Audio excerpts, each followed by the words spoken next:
that emotions are a form of communication, right? Like we communicate with each other just like we use language, we use our hands, we use our body, we use our body postures, right? Like if somebody is angry and they're like hunched up shoulders, we are communicated. Something is communicated to us that this person is communicating a certain state to us, a certain message to us, right? You see dogs, you see cats, you see various animals who communicate to us through body. Similar to communication through body, which also involves the tongue.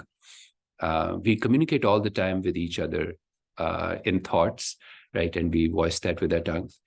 But there's another thing also, emotions that are also a way of communication that we use all the time. For emotional health, let's start off by describing what is emotions. Emotions are physiological states that include subjective, physiological, and behavioral elements. So all basically this is saying is that emotions are something that we experience. So it's subjective, meaning that all of us experience it, right? Like it is something that all of us know. When we are happy, we know that. When we are sad, we know that. And then there's like a physiological component to it, meaning that our body responds to it in a way that can be measured. Our heart, our breathing, our muscles, different, even our stomach, our glands that secrete various hormones, all of those are affected by these emotions. And then there is a behavior element to it, meaning that we act out our emotions. Our emotions basically influence our behaviors. So the question comes as to, evolutionary speaking, why do we have emotions, right? So if you can think about something, I'll just give you an example of that. Let's say back in the day of our ancestors, somebody was out in the jungle and suddenly from the forest, there was a growl that happened, right? And suddenly this person is experiencing an emotion, fear, right? That emotion starts off as fear. And what is that importance of fear in helping that person survive?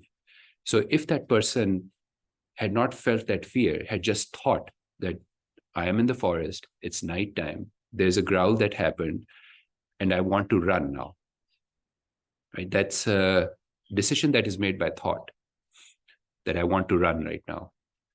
But if that thought is accompanied by an emotion of fear also, then what happens to the running? The running magnifies. So the person runs even faster. The more fearful, the more faster the person will run. So it is a built-in mechanism that highlights our actions. That's what emotions do, right? So for example, it's time for salah, right? You read your salah and you do your rakahs, and that is it. You make your dua, the same dua that you've been doing, and then you move on, right? Like that is one way that we approach our salah, for example. Another way would be that we are really hurting from inside. We need something from Allah subhanahu wa ta'ala, right? Like we feel all of those things, and then we make our salah, right? And then with those emotions, we make dua also, right? Now, suddenly, the whole process of that one thing that we were doing with our body, with our actions, that has suddenly changed, right? Like because of emotions now, you can see how highlighted that same activity has become. So emotions are a way in which they have been built into our evolution. They've been built into our being to highlight various things, right? Like they are like if you're reading a book and you highlight something with a marker, that's like something very important. Now, that is exactly what emotions are. They give us purpose, they give us motivation, they give us many things. So being aware of emotions is an important thing, because oftentimes it is these emotions that are that become problems with our behaviors, that become problems with how we engage with ourselves, how we engage with the world. And then, of course, emotions can come up in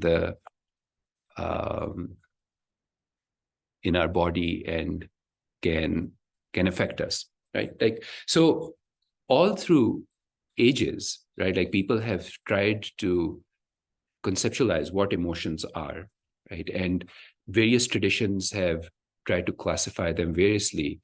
Our own Sufi tradition has a classification of them, right? Where things start from the mineral soul, and then the vegetable soul, and the animal soul. And this is very much in line with evolution also, if you look at it, that most of the emotions, they started happening around 500 to 600 million years back, right? Like, that's when the predators started coming on board in the evolution of the world. And that's when some of these emotions that are related to our brain, that are almost reptilian in nature, they started being evolved in the human body. So for example, you can still see emotions in the animal world right now. So for example,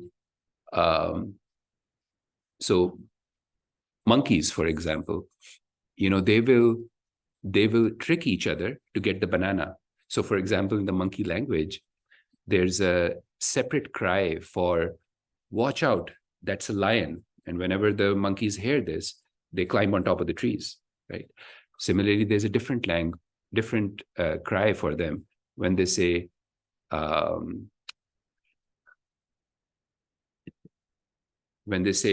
"watch out, there's an eagle." So all the monkeys go down the tree, right? So the monkeys have figured out, so there's a language that monkeys have, right?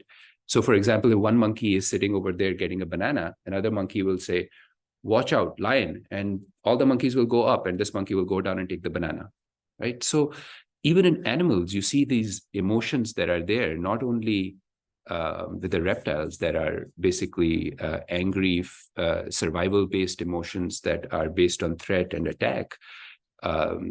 Also, the animal kingdom, emotions have evolved, right? Like, if you've ever seen cats, right? Like, cats go through emotions as well, right? Like, you can see their emotions being observed in behavior. So all of those things, we still have a part of our brain that is very reptilian in nature, meaning that is very little of it is changed compared to the reptiles that came on earlier. So that part of our brain is independent and functioning and gives us emotions, right? So that's the animal soul, right? That then transfers on to the personal soul and then the human soul. So Chinese have their own classification of emotions, right? Like, they talk about the 5 elements, and it's a beautiful way that they talk about emotions, because they see emotions being out there in the world.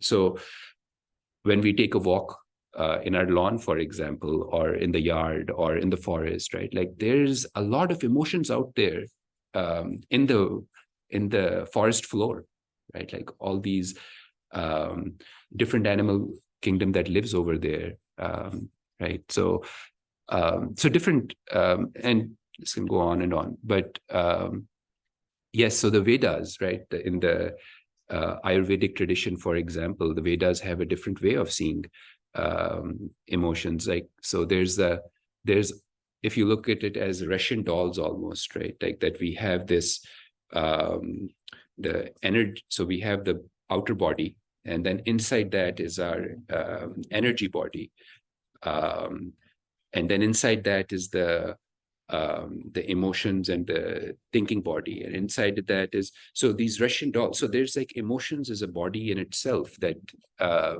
some people think about, and sure enough, science also does the same thing, right? Like, if you chart different emotions on your body, they show up as different feelings in different places, right? Like, so for example, anxiety shows up in a certain way. The fear, it shows up in a certain way. Disgust, see what love shows up as, right? Like a feeling all over and on the front of the body, and just a feeling of warmth, right? So all of these emotions are always there. And we have come to recognize emotions as certain feeling states, and we act on them.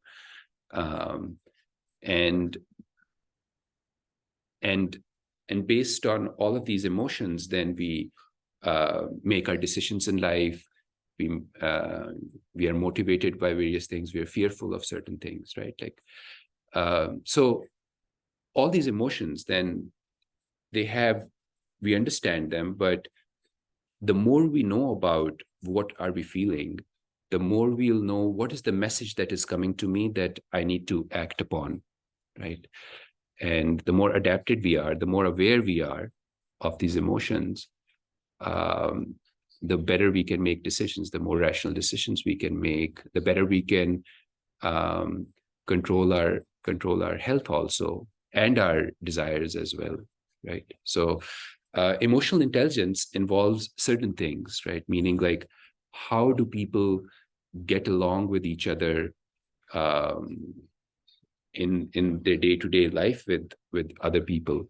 So self-awareness is one aspect of emotional intelligence, right? When we are aware of emotions as to how they manifest in our body, how they manifest in things around us and people around us, that self-awareness then will cause us to be able to have an accurate idea of what is going on in the surroundings, and then empathy will come from it, motivation will come from it.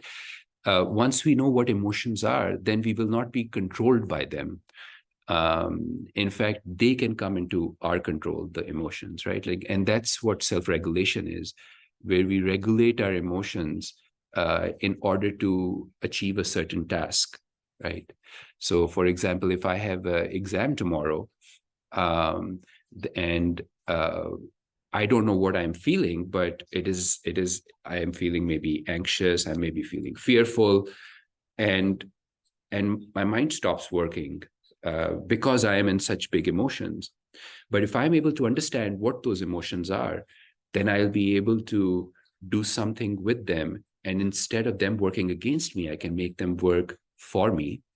And then I can achieve my goal of doing well on the exam, for example, right? And then, so it helps us achieve our goals.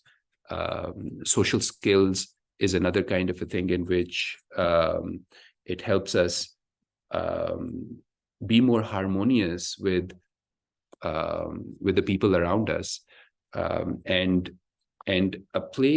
a group which has harmonious emotions is a group that supports each other, right? And here we go back to evolution again, right? Groups of people that had harmonious emotions amongst themselves were more likely to survive, were more likely to adapt to the environment. And the benefit of this does not only limit itself to the people around us, it actually has physical effects now that we have found out. So there's a lot of ways to classify emotions, and various traditions, various schools of thoughts, various philosophies, medicine traditions. Everyone has their own way of categorizing it, right? I've included a few categories, but some categorize it as like 85 emotions plus, right? Like a lot of emotions that are being researched now. So there was a study about emotions, and like in the general population, what are the emotions that people can recognize? And most of the people, they could recognize three emotions, right? Like happiness, sadness, anger, right? And even some of these, I've included some more emotions in the basic emotions, but even these emotions, not all people can recognize them.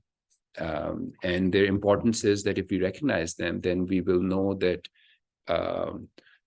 how we can act, and what we can do to create harmony within ourselves, within all of our thoughts, within harmony around us.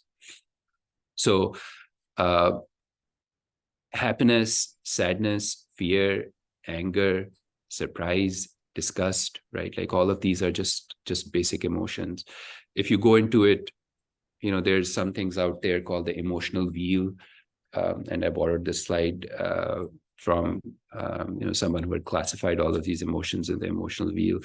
So basically, there's this is a very simple way to start learning about our emotions, in which, to any given situation, you can pick one of these basic emotions that are like right in the center of the screen. So you just start off by saying, is it a comfortable emotion that I'm feeling? Is it an uncomfortable emotion that I'm feeling? So if it feels a little uncomfortable, for example, right? What is it? Am I sad? Am I scared? Am I angry? Am I embarrassed? Right? Like those are 4 basic ones, right? Like very basic ones. So, for example, if I'm feeling angry for some reason, right, then I can go into it more, right? Like, am I angry because I'm bored, jealous? Am I annoyed, right? Like, so some researchers have called them as primary emotions, secondary emotions, but we can just stay out of that and just increase our vocabulary, right? The more vocabulary we have for these emotions, the more we'll be able to understand them when they're coming up for us. Let me move this a little bit. I think the sun is this angle. All right. Someone has a question, and also I see a raised hand. So I don't know if you want to pause it and address it now, or do you want to continue and get done, and then we can take all the questions, inshallah. Well, I was thinking of making it a little interactive. So let's see. Assalamu alaikum. How can we control our emotions even if someone tries to get on our nerves? Okay, so that's one. And I think I can answer that. All right, this is that. That's the only question that I see right now. Can I So, see a raised hand? We can let the person talk, inshallah. Let's see if I can. okay, raised hand. How do I find out who has raised their hand? To the attendee list, you can see a hand. You just need to let them talk, inshallah, and they can ask their question. And actually, I do have something to ask whenever you're going to take the questions, inshallah. Okay. So how about we start off with, let me see here. So how we can start off with your question. And I am having difficulty really figuring out how to get the attendee list. So If we can ask you to type your question, sister, it would inshallah help us answer it for you, whatever you have, and then we'll be able to take it live. yeah, that might be a better idea instead of so the question was, how do I manage my emotions even if somebody's getting on my nerves? That's a great question, and I'll make sure to answer that. Sister, you can also ask a question just so that I can head over there also. So I did want to also ask that I know you mentioned a lot about the evolution, and subhanallah, in our deen, Allah subhanahu wa ta'ala has also has validated this, like has explained to us that through the life of Rasul sallallahu alaihi wasallam, all the prophets, we know that feelings are there, the emotions are there, how are they, and then we know that we have our own desires and nafs and the different types of it and the kinds that go by that also. So it would be also something to learn and see how that would have that is taught to us in that aspect. Absolutely. Absolutely. Yes. So, like I was saying, we have, it is something that is there. Every human being knows about it. They felt it. Every tradition that has an answer. So if there's a question of why are we alive, and every different people have different answers to it, and everybody has if you have to figure out why you're alive, you have to deal with some of those things as to why do we feel different things? Why do we have different motivations? Why do we have different inclinations, impulses, right? Like, so to answer that, people have to have come up with a very good definition of how to fit emotions into their categorical scheme of the world. Like, how do they look at the world? So for that, various people have come up with various ways to classify emotions. The classification of emotions, like into what nafs is and what are the emotions that can go towards our salvation versus our damnation, right? Like all of those things, they're all classifications that various systems have given. And Islam has its own classification of emotions and how we deal with emotions. Absolutely. So for the sister who had asked, and I don't know, not sister, brother who'd asked the question about how do I deal with emotions even when somebody is making me mad. I will inshallah address that, because that is a core thing. Like, how do we work with all of this stuff, right? Like, so for the brother, I think the first thing to figure out is, like, if somebody is making you mad, why is it that you're getting mad? Right? Like, what are you feeling first? If it's anger, and for example, and you can look at whichever wheel you want, right? Like, if you're feeling angry, are you feeling angry because you're feeling, so just go into the emotion and see what more is there besides anger, right? So anger is just like a waypoint that you've recognized in your body, in your mind, that I am feeling angry right now. And then you go into it and figure out, why is it that I'm angry? What are the other emotions? Because anger is just a basic emotion, right? Like when you see a dog, for example, that growls at you, that's anger, right? But there could be multiple other things in the human mind that can experience more than just anger, right? Like, is it jealousy? Are you offended that somebody disrespected you, right?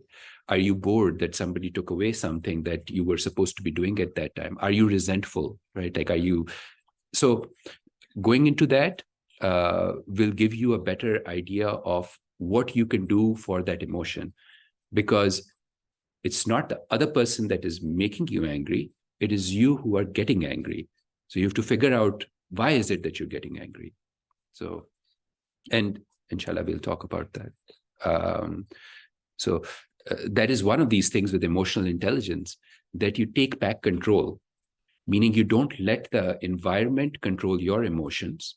You take back control of that, and you say, I am feeling like this right now. And you figure out why, and you address that. And yes, we all need support from our environment, and we can change that. But it starts off with our own tazkiyah, right? Like our own introversion, our own introspection. What is it that I am feeling? So, and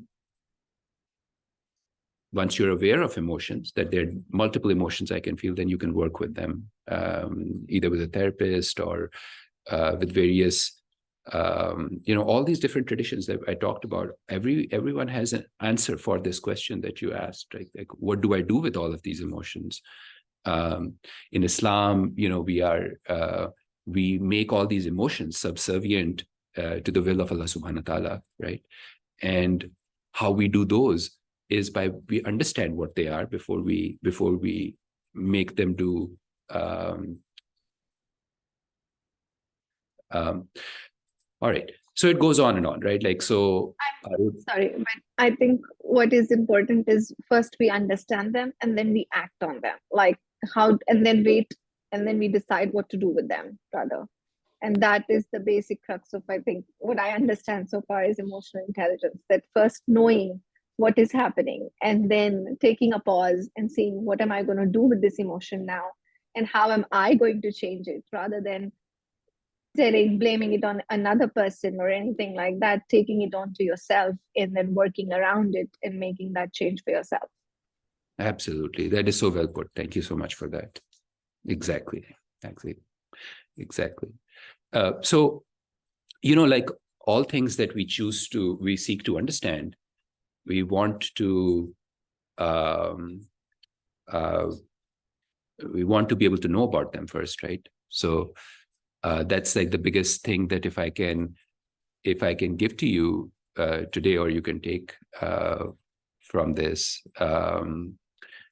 then that would be that if you can have a little bit of curiosity, right, about yourself, about why are you feeling this,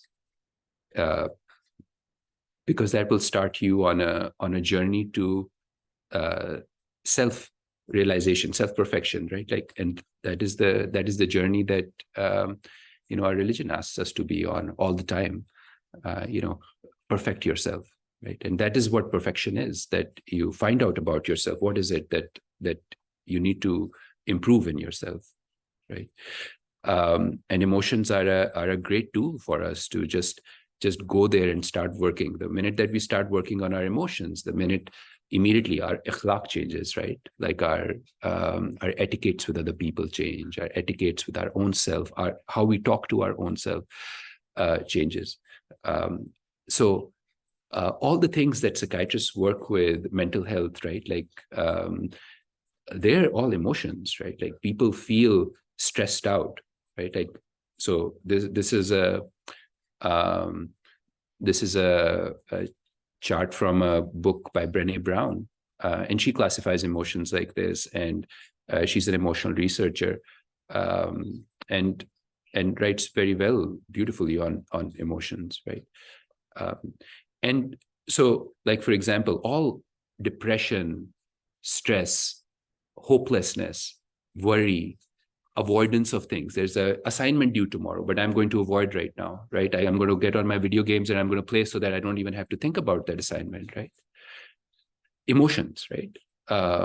When we compare with other people, when we, for example, right, like when we have envy, right? Al-hakumut takathur, when we go into and we are trying to get more and more and more, it's being spurred by an emotion, right? So what are those? So we educate ourselves about those emotions, that these are things that we experience on a daily basis, but that are out of our comprehension. We should teach our children about emotions so they can figure out the difference between some of these things that are happening to them.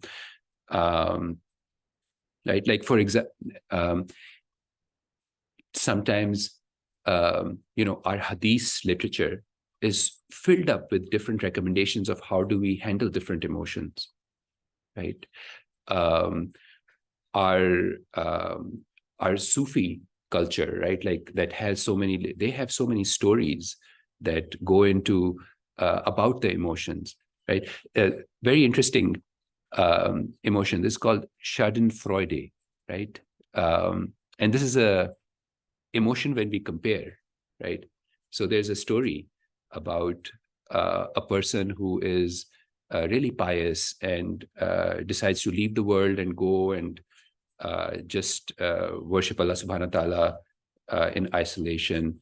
So he worships, and then one day an angel comes to him and he says, well, what do you want? Right? Like, Allah subhanahu wa ta'ala has heard your duas.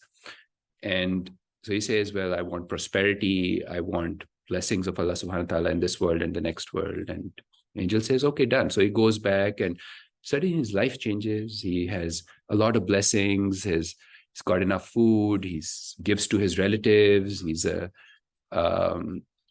So one of his relatives, he comes and he asks him, right, like, what did you do?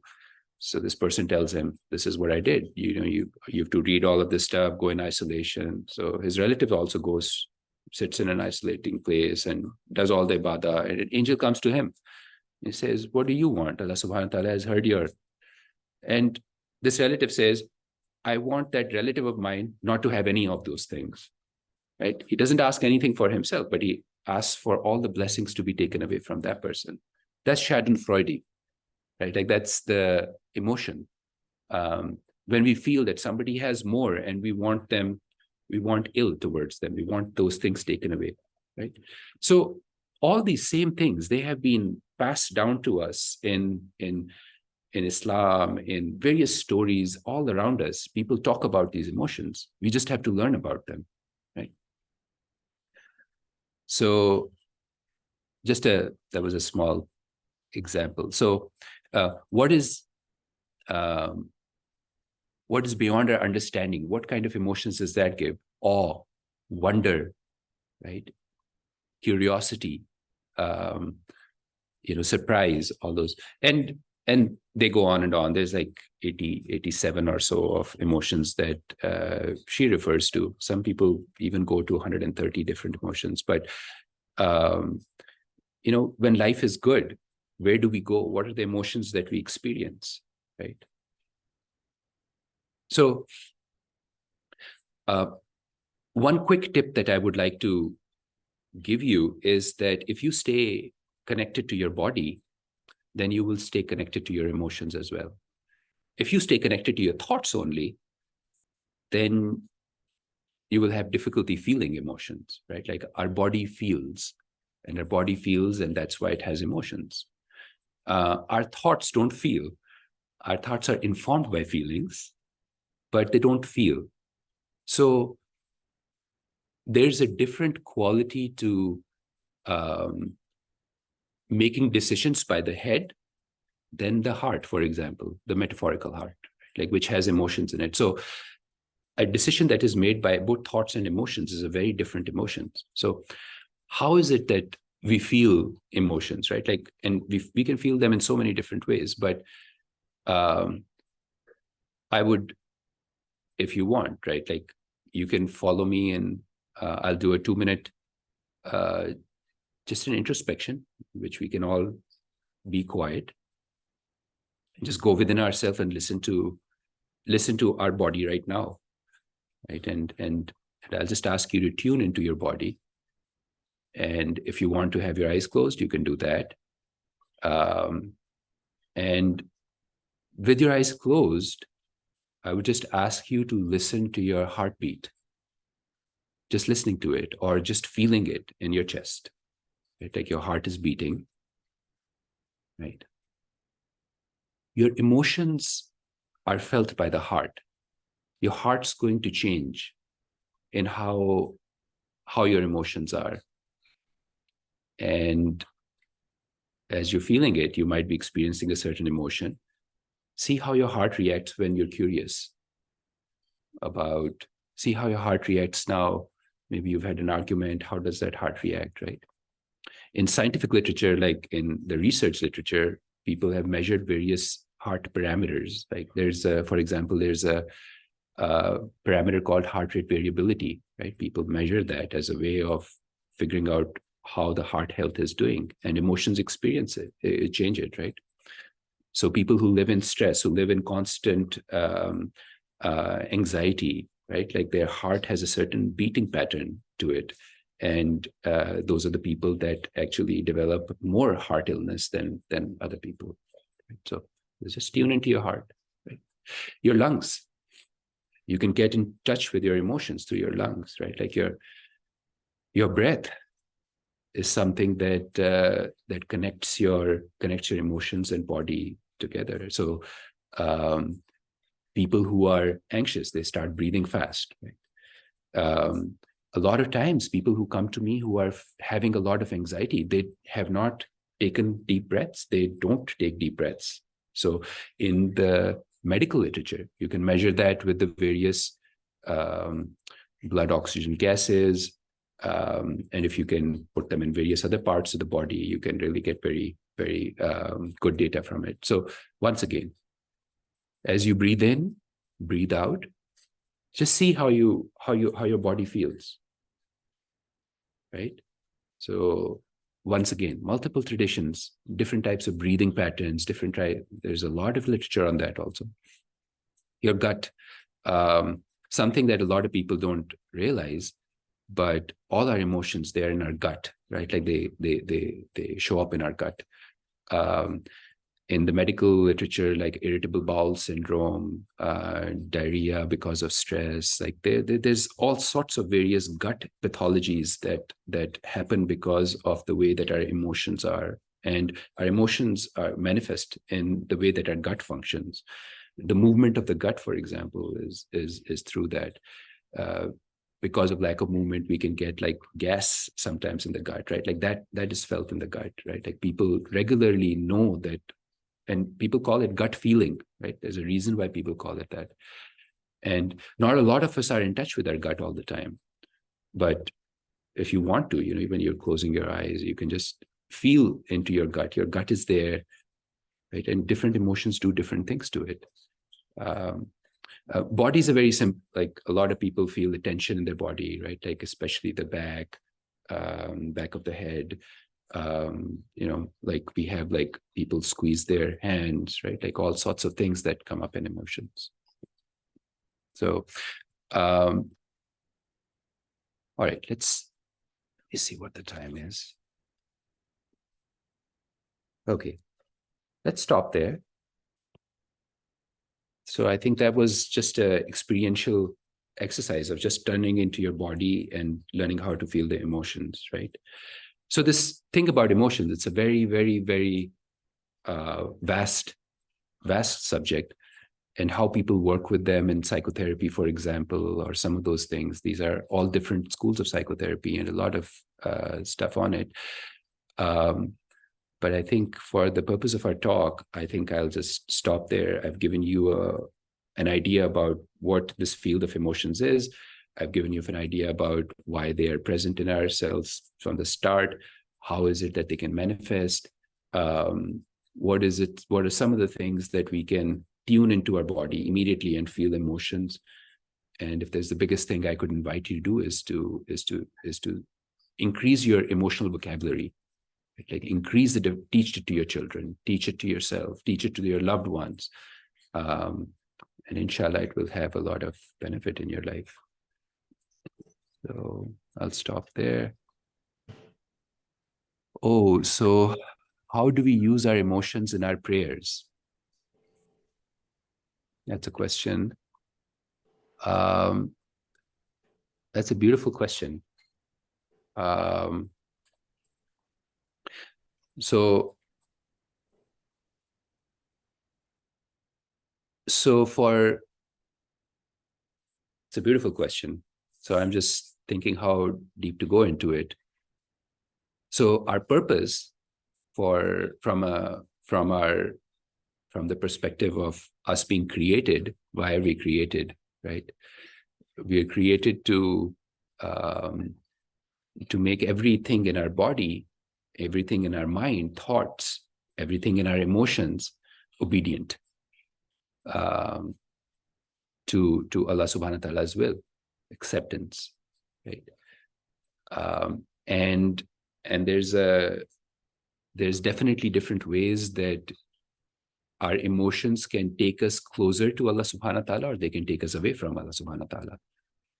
And knowing our emotions means that we can work with them in our relationship with the divine, and we can use them in our du'as, we can use them in solidifying our disciplines, right? Like our disciplines of deen. So if we have a certain longing towards Allah subhanahu wa ta'ala, then it'll give us more incentive to fast, to get up for tahajjud, to keep our relationship going, right? So worship that is devoid of emotions is a worship that is very difficult to keep up with. You know, that the discipline is very difficult to keep up with. Those emotions have to be in line as well for us to be able to follow the precepts of our religion. And there are people who just focus on the procedures more than the feelings, right? Like and that can lead to disasters, right? Like that can lead to lack of harmony around us rather than harmony. So that's a great question. Thank you. Any other questions? So I'd like to ask something. Absolutely. MashaAllah, this was very good. I saw how your wheel from a smaller wheel was becoming a bigger and a bigger and bigger wheel. Yes. And do understand that that's what you meant by saying that increase your emotional vocabulary to be able to understand what you are, um, feeling, and you can put it better for yourself as well as for others. So you can make them also understand and make yourself understand what you're feeling. How, and since you are child and adolescent psychiatrist also, I'd like to see how as a parent can I use this vocabulary or teach my children this, ways, simpler ways to teach them this, like the wheels or I know, just to kind of ask them more and more, like, what are you feeling right now? What is, we try, yes, what are you feeling right now? But a child is not able to articulate that to us because they don't have that vocabulary. They don't know that yet. And that's what we're trying to build, is teach them that. That is number one. And the second one is, this is not a typical case, but some kids might be, as we have somebody who's developmentally, physically, development delay, they might be emotionally a bit behind rather, or not have that, not pick up with the others. They might be a little different or neurodiverse, as we call it in today's, we learn from it. How do we go about that, just as a parent's perspective? Absolutely. That's a great question. It's a great question. So the first caveat is that for us to teach something to another person, whether those be our children, we have to know ourselves. It's the first thing. That we can't teach someone something that we don't know ourselves and we are not practiced well enough, right? So that's the first thing that is there. The second thing is like the best way to teach children, which is actually a biological way that everyone does, right? Like even there's an instinct about it, how, for example, mothers start teaching their young babies even, right? Like if you've ever, I mean, a lot of us has seen those interactions, right? Like the baby mother interaction. So it starts off in the eye gaze, right? The eye gaze is something that the mother holds with the baby. And that's how the mother regulates. And then after that starts the labeling, right? Like when the baby is, the mother says, "Oh, you're sad. Look at you smile. You're happy," right? Like the mother labels those emotions as the child is experiencing them, so that as the child starts learning and growing, they consistently hear that same message that when I'm like this, my mother says I'm happy, right? This is what happiness is. That's the start of all learning, right? Like that infant mother gaze, and then after that labeling, right? And that labeling continues, right? And that labeling can continue even in adulthood. Even now, like for example, when in psychotherapy, for example, an adult is saying something, a very, very effective kind of and this is a teaching moment at that time, that you can say, what is it that you're feeling right now, right? Like, and help them identify that emotion. So if you know those emotions, then you can help them narrow that down and help them identify. So then now it is built in their vocabulary, right? So that's one way to, not one way, but that's like, and there are different ways that you can do labeling. There are different ways that you can get people's attention, kids' attention.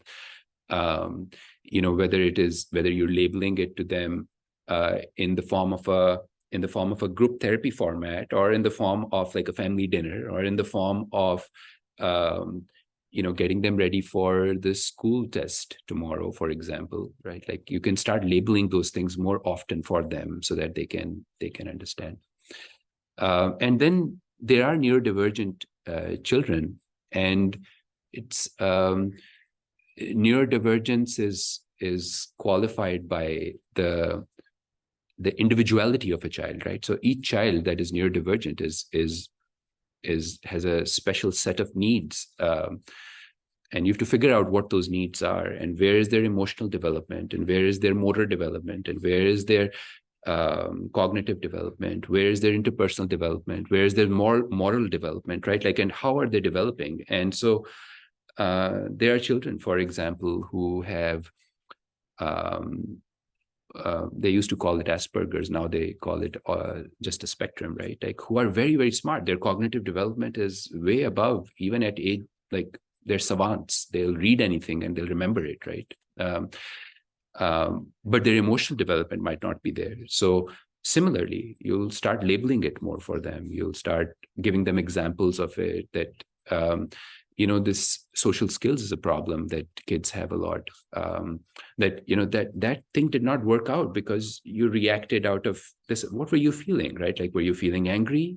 Why were you feeling angry? Somebody took your toy, or not, or somebody did not give you this, or somebody hurt you, and empathizing with that emotion, letting them recognize that emotion, and then once they've recognized it, then giving them tools of what to do about it to change it to a more comfortable emotion. Right? So I hope that answers the question. Yes, that does, alhamdulillah, answer the question. And I think the brother who had asked the question before was not there when we were taking that how we're able to control our emotions when someone is trying to get on our nerves. So if you would just please repeat it again. Absolutely. So the question was, let me close this. So what I'd said in the beginning about was that when somebody is trying to get on our nerves, right? So somebody's, what I'm hearing from that is somebody's intentionally trying to make you angry, right? So they have control over your emotions at that time. You want to take back control, right? Like, you want to realize that that you have control over your excuse me, over your emotions and how you feel. Other people should not have control over your emotions. So you have to do some self-awareness as to why you feel certain emotions. And that is a very, very good reason to talk to a psychotherapist, to get into therapy, to talk to someone that, that this person controls my reaction so much. What is it within me that gets triggered with this, right? And how can I respond differently? How can I change the outcome of that interaction? So that would be, yeah. Okay. Any other questions?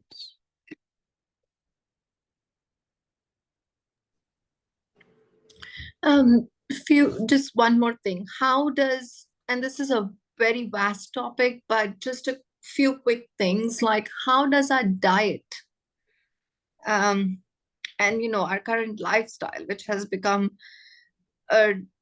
not how it was very many years ago. So the amount of things that, the time outside, the things that people used to just sit in boredom and not have anything to do, but at the same time, it was bringing up that curiosity, the creativity, all of those things. But in today's day and age, we have so much of entertainment, so many things to do.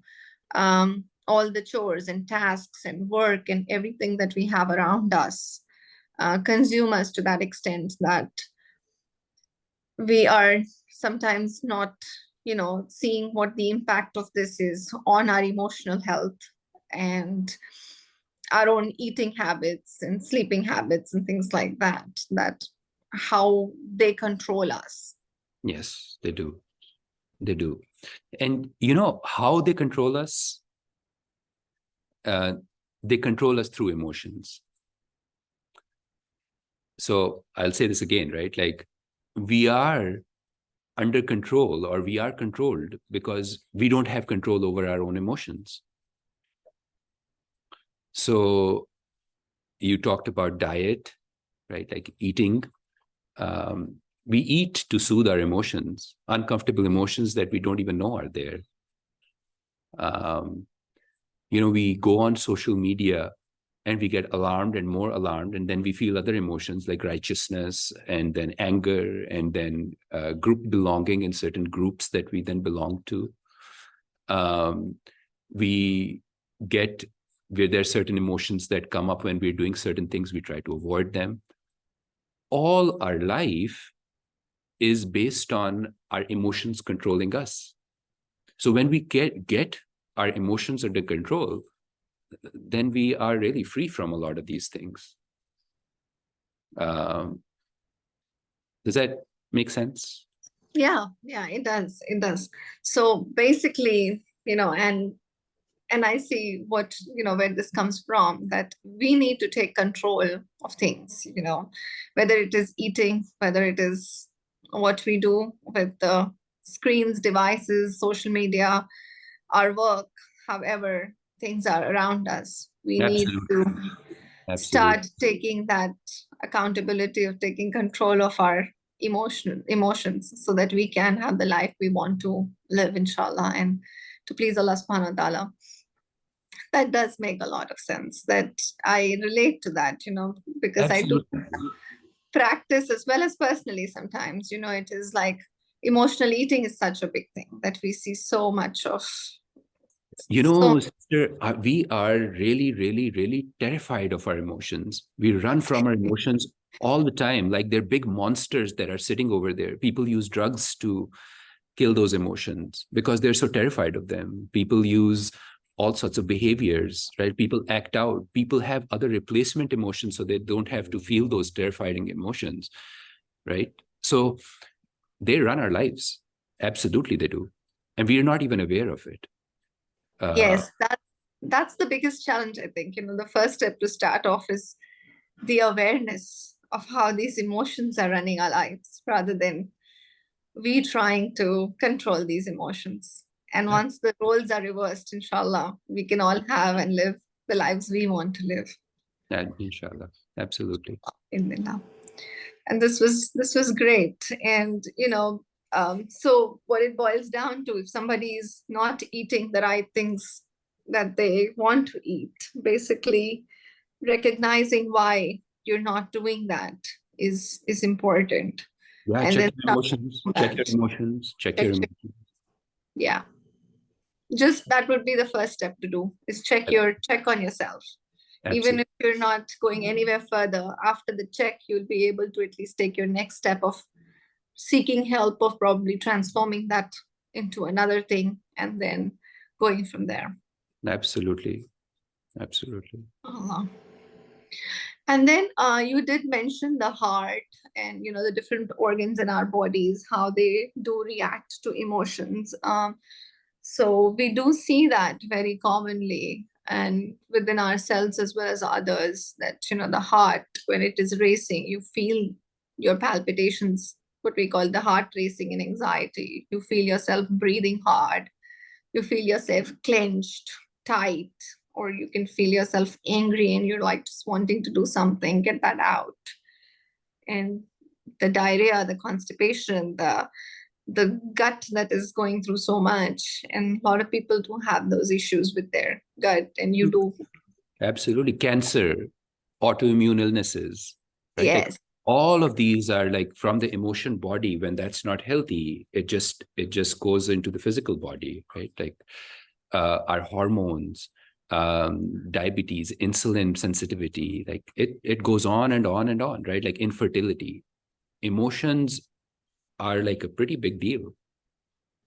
SubhanAllah. That is why I think the holistic approach to life and medicine is so very important, that we have traditionally been, trained to just, and it's just the traditional allopathic medicine now I practice, but at the same time, the same thing is there, that everything is not fixed by a pill.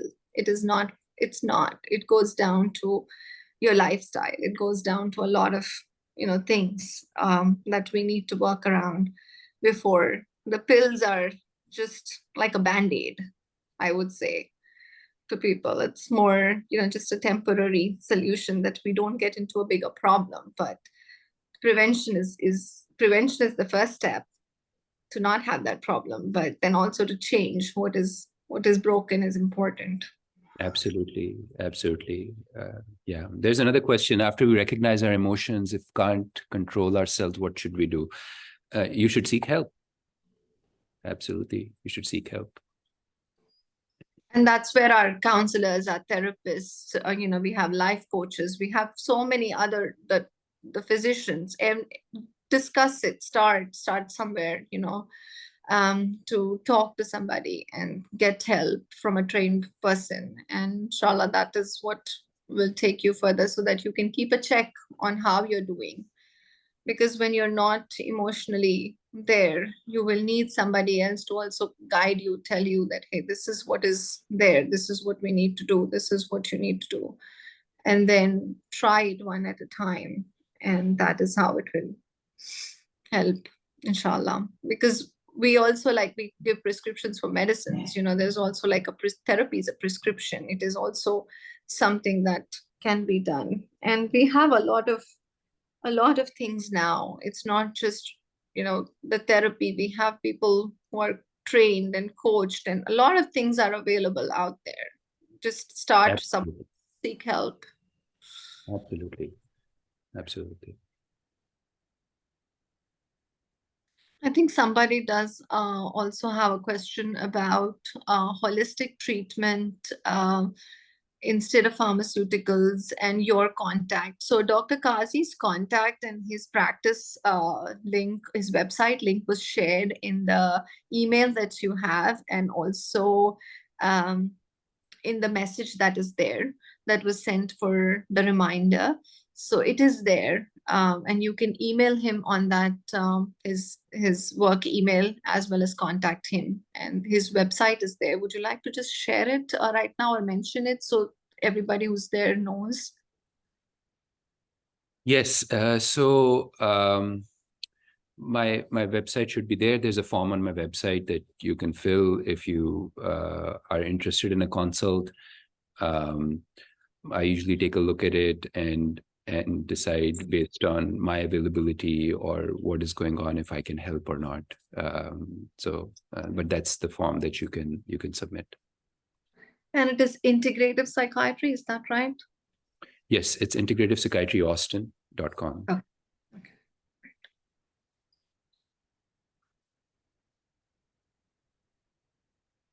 I think somebody was also asking, is there any way we control by ourselves? You mean to learn and control? Yes, I think that is also a possibility. If you are a person who learns, who self-learns, and is able to track your own progress and able to do that, then it is a possibility. And there are many books on emotional intelligence available there, many courses that are available. That are there. Is there anything in particular that comes to your mind, Dr. Qazi, that you'd like to share? Yes. So if you want to learn, and if you want to learn how to control, you will have to learn more about yourself. And you can do that through therapy. You can do that through silence, like sit in silence, 15, 20 minutes a day, every day. You can do that through different worships, right? Like you can do that through Salah, right? Like whenever you go to Salah, there's like a way that you approach it, be aware of it. You can do that through journaling. Anything that starts you wanting to know more about how you function or how your psyche functions. And you can do that through books. You can do it through knowledge. You can do that through talking to loved ones. You can talking to your friends. Like, what do you think? What kind of a person am I? Right? When do you see me getting angry, for example? Right? Having those conversations, knowing more about yourself, knowing what are your thoughts, not being caught in distracting all the time. Right? Like if you're distracting, you won't be able to know. Being more aware of your body, taking more care of your body, feeding it, loving it, keeping it warm. Doing all the things that the body likes, going to sleep at a proper time, getting enough sleep, getting enough water, getting all those things. You're getting to know yourself. And that's the way to get various things under control.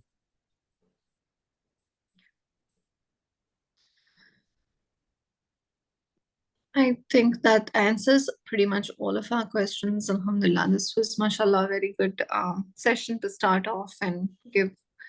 Any books, anything particularly, I know you mentioned Brené Brown. Is there anything in particular that is there out there that you can recommend to read or learn from? Brené Brown she wrote an amazing book. I like it a lot. It's called Atlas of the Heart. It basically talks about various emotions, and that's you can learn more about emotions there. You can use so many different. There's a lot of different books out there on emotional IQ. It's less the book, more the process, right? Like if you get yourself involved in the process of discovering more about yourself, about being curious about yourself, inshallah, Allah subhanahu wa ta'ala will give you guidance and will throw people in your path, throw conversations in your path. Inshallah, will throw resources, books, therapists, all these things, right? So there's that, and everybody's journey is different. In the end, this is all our journey, right? Very true, very true. And I think there was also something like With the Heart in Mind, a book that was on emotional intelligence of the Prophet Sallallahu Alaihi Wasallam. And it's a very interesting read too. I agree. First step is, as you said, I like that how you put it, mashallah, that, once you start getting that awareness, every journey is different. Every person's path is going to be unique. And may Allah subhanahu wa ta'ala help us all in that journey to discover that and become better versions of ourselves. Ameen. Jazakallah khair. Thank you so much, Dr. Qazi, for this wonderful session. May Allah subhanahu wa ta'ala accept it, reward you for your time and effort today, and make it beneficial for everybody who has attended this. And any khair that comes out of it is from Allah subhanahu wa ta'ala, and any mistakes, anything is from because of our shortcomings and from the shaitan. So forgive us for that. And would you like to end with a dua, inshallah? You did an amazing dua. I will do the same one. Okay. All right. Thank you so much. Assalamu alaikum. And inshallah, we will see you next time. Wa alaikum assalam wa rahmatullahi wa barakatuh.